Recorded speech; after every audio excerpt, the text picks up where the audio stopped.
your attention to the monitor to my right to start this off. Now, what you're looking at here, everyone, is the world's first indoor living kelp forest. This remains one of the only indoor living kelp forests in the world. Now, this kelp forest represents the actual kelp forest you'll find outside in our bay and other areas of the world. This is one of a community of animals that all come together. They are brought together by this giant kelp, and they live in harmony, this really amazing environment. Now, most people who see kelp see this right here, what you'll see to my right. They'll see the top of the kelp forest or the canopy. Now, if you flew over a rainforest and described what you saw, you probably would miss most of the lush beauty of that rainforest. The kelp is no different. So what actually is happening below the water, below this canopy, is a lot of activity. Animals coming here to survive, to eat, to be prey, and to prey on others. But it is a beautiful community of animals that live there. Now, we are only able to have this kelp forest for a few reasons, and the biggest reason is we have access to the Monterey Bay. Now, every minute, 1,500 gallons of water comes in directly from the bay into the Monterey Bay Aquarium. We bring that water directly here to this kelp forest.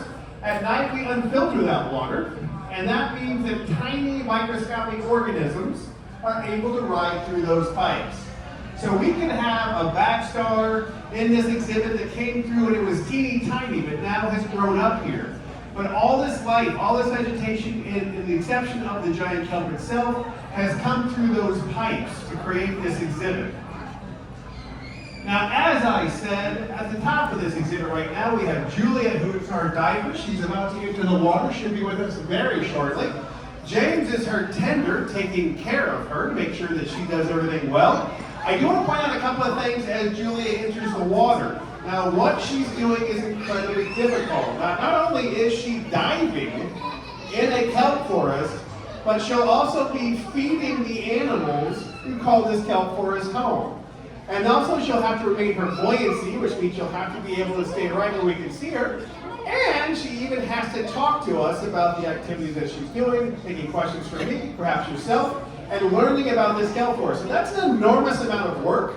I'm just standing here holding a microphone and I'm already tired. So I think Julia deserves a big kudos for that. Now, she can't quite hear us yet, but what we're going to do is as soon as she can, we're going to give her a big cheer. Is everyone on board with that?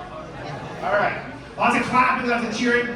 Now, Julia can see us as clearly as we see her. So when she looks out here, she's going to be very excited to see all of us waving and cheering for her. Now, in just a moment, we'll listen for her breathing. That will tell us that she is on a microphone.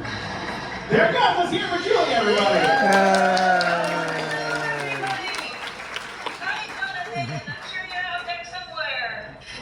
Now, it's hard for us to see you, Julia. You're kind of popular in that exhibit right now. Do you think it's my bubbly personality? That ended really well, Julia. That was nice. A lot of people must know you because you do have a great personality. Oh, well, I think it is really because of what I have in my bucket today. I have, some krill. I have chopped up clam today. Yum. I saw some green cubes. The green cubes are vitamins for the fish because we're feeding the fish pre-frozen food items. We want to make sure that the fish get all the nutrients that they need. Now that is a diverse diet. So Julia just listed an enormous amount of different types of food. Now right there in front of Julia is the giant sea bass. It's the largest animal in the exhibit. Large stray fish with black circles. I will talk about that giant sea bass in just a few minutes, but I didn't want to point it out since it was so close to you, Julia. Yeah, so the giant sea bass has already been fed today, I believe. I saw the two divers getting out just before I got in, so don't feel bad that that fish is not being fed at this feeding. That fish is part of a training program, so every feeding is also a training, and that way we can maintain the health of that fish with the fish's cooperation. Now, speaking of iconic fish, Julia, just to your left, you're about to feed him right now. Everyone see that? That is our California sheephead. Now, the California sheephead, if he comes back, I want you to look at that mouth. I want you to see those teeth, that strong jaw. Now, Julia, is there any concern about feeding that California sheephead with that strong jaw and teeth? Yes, I try not to feed that sheephead my fingers. Because those guys are really important members of this kelp forest community. They like to eat lots of crunchy things, so they can crunch down on crabs, on clams and mussels, and on sea urchins. And so by eating the sea urchins that like to eat the kelp, the sheephead can help maintain the balance. And I am very popular right now with these leopard sharks. They're so lovely. Now, I didn't do a great job describing the California sheephead. It's got that black face, the orange back, the black tail. That's the one Julia was just talking about. But she did mention all these sharks that are circling around her. Anyone concerned for Julia's health with these sharks? Anyone? No concern at all for you, Julia. There's one individual, one person's very concerned. Yeah, well, it used to be that we were very concerned about sharks because they were being overfished, but in recent times, sharks have gained a lot more protection, and so it's really nice to see the shark numbers come back in places like Elkhorn Slough, where they go to give birth, and you can see these leopard sharks, they will feed along a sandy or a muddy bottom. They'll eat things that are buried in the sand or the mud. They eat a lot of invertebrates, things like fat innkeeper worms, the soft parts of clams, little crabs or small fish that are hiding in the muddy. Now, we at the aquarium have a great term for these leopard sharks. A lot of divers use this term. Are you prepared for the term we use for these leopard sharks? It's not a term you'll probably hear on TV or film. We call them the puppy dogs of the sea. That's not a terrifying name because they're actually not terrifying animals. They are beautiful creatures. And as Julia said, their teeth is made for eating invertebrates. They have Velcro-like teeth, and it allows them to suck up things from the bottom of the ocean floor. So what Julia's doing right now is she's literally feeding the puppy dogs of the sea. These sharks are so hard to see. These leopard sharks with their white bellies and their leopard-colored patterns, they're so hard to see in the wild because they don't want to be around us. They will move away from us, right, Julia? That's right. Whenever I've seen these little sharks in the wild, I've seen them swimming away. And actually, if you're snorkeling, you might have a better chance of seeing them because you're more quiet. On scuba, your bubbles make a lot of noise. Now here is a fun fact. These leopard sharks, again, have that very white belly, but the very dark leopard pattern. If you start to see that, that's called counter shading. I invite you to walk around the aquarium and find other animals, both in this exhibit and other exhibits, and have what's called counter shading. Now, Julia, are you in a position to talk about counter shading? Well, sure. So the light underside of the animal blends in with the light sunlight waters if a predator is below looking up, and the dark back blends in with the dark deeper water if a predator is above looking down, and it's used by fish like the tuna over in the open sea exhibit, and it's also used by birds like the penguins up in Splash Zone. So imagine if you could, if we were able to somehow fly, becoming invisible from those on the ground looking up, and invisible from those above us looking down. This is an evolutionary trait that makes an incredible way for these animals to survive. And as Julia said, birds, fish, other animals throughout the world, both on land and in water, use this type of behavior. Now, I did ask Julia if she was in a position to describe that, because once again, what she's doing is incredibly hard. To be able to do this dive, breathe, answer questions, and she's also making sure every single animal is eating, she's maintaining which animals are eating and how they're doing. Now, Julia, I asked you about what you like about this exhibit before, and you talked about the kelp itself. Well, that's right. You can't have this kelp forest habitat without the kelp. And so I'd like to thank kelp for being here. And kelp has a job in the ocean that plants do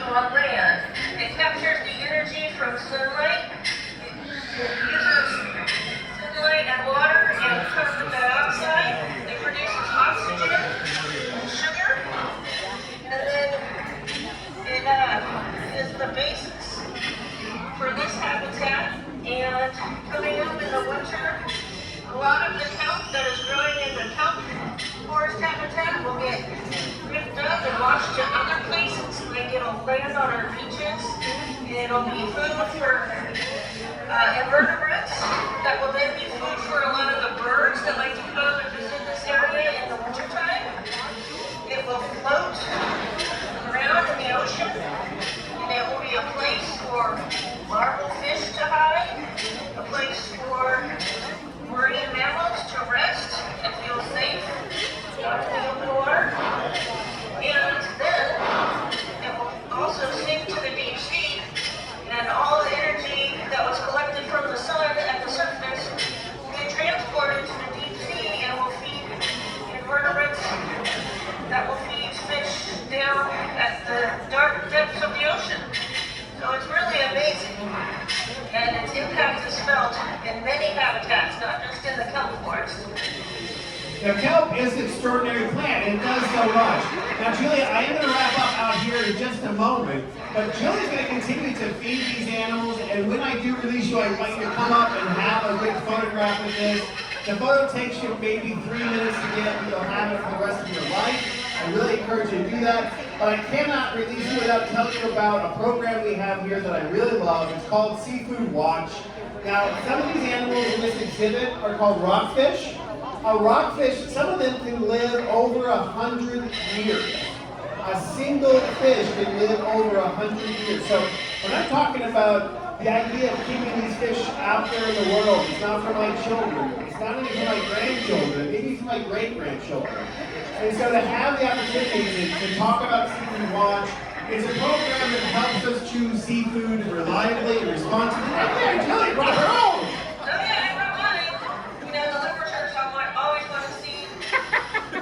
Those leopard sharks. Yeah, those leopard sharks, they always want to see. They're very curious about what we're doing here. They want to make sure they're eating off the green list. Please go to seafoodwatch.org. It's a great asset. And once again, can we hear it for Julie, everybody? Thank you all for coming.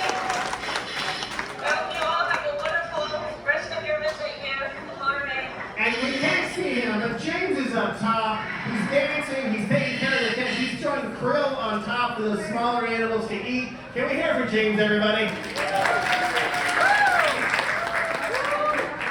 Thank you so much. Again, my name is Jonathan. I'll hang out here for a few minutes off microphone answering questions. Julia's going to continue continue feeding the fish. We're going to cut that out in post. We'll just edit that out in post. All right, Julia, thank you so much. Thank you, everyone, for being a part of the Monterey Bay Aquarium. Get on up here, get your photo with Julia, and have a great day at the aquarium, everybody.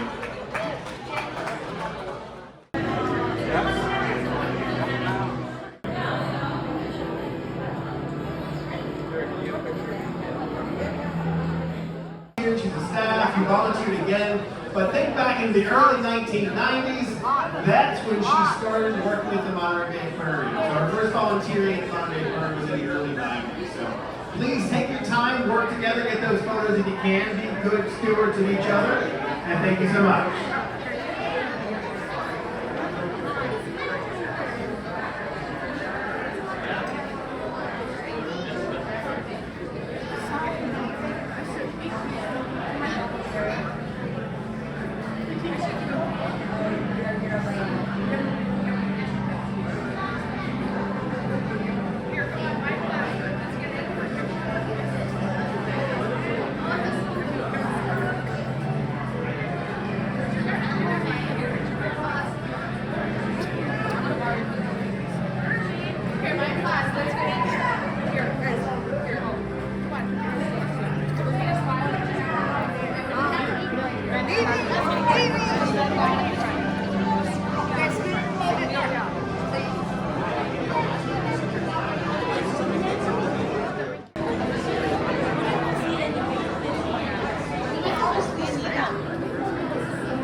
And kids, you can go underneath the railing if you're looking to go under an open door. As long as it's interrupting me photograph, I just want to have you can have access. Yeah, do it. Break the chain. There you go.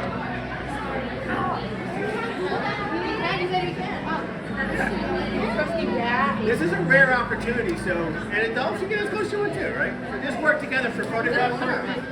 This is a rare opportunity. Also to my right, Ellie just showed up. Now Ellie is a superstar in science, knows everything about the kelp forest and every animal here. So if you have any questions, Ellie is to my right. She challenges you to try to stump her. She dares you to give her a question she can't answer. So bring on those questions to Ellie to my right. She's an expert in all things kelp forest. If you like to take a photo with her, she can do that as well. So she's right over here to my right. Ellie, your name? Science is her name.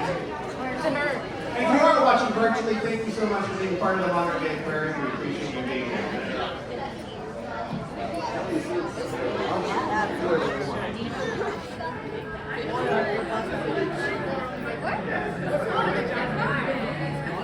Cheese.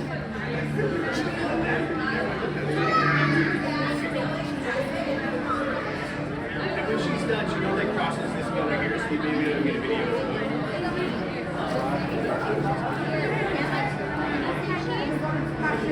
Look, it's your name. It's great.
He's lucky he gets to swim in there. Yeah, but how is it hard to breathe? No, he has a special mask to get in there.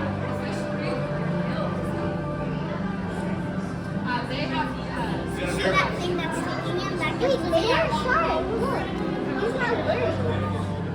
I think they only have like sharks that are predators. Like that's probably why they have a special suit. Oh no.